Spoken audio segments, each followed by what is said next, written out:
Mheshimiwa, jana tumetuma ujumbe duniani kwamba mkoa wa Arusha hatutaki mchezo. Hatuna tamaa ya madaraka, tunataka mabadiliko ili kura ya Mtanzania iheshimike. Mnaona jeshi la polisi pale Arusha walivyokuwa na hangaika tu. Wanatumika kama maboya tu. Kwa sababu wanapewa maelekezo na mkuu wa mkoa pamoja na mkuu wa wilaya.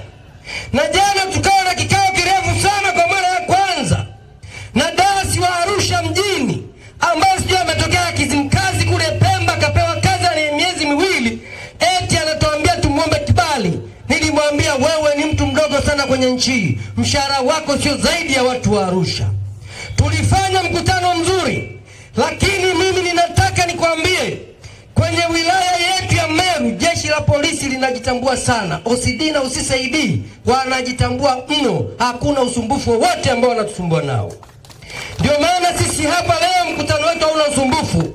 Kisongo anasimamia hapa jeshi la polisi mpaka kule Kisongo ni kwao, ni sehemu ya Rumeru. Wamefanya mkutano hakuna usumbufu.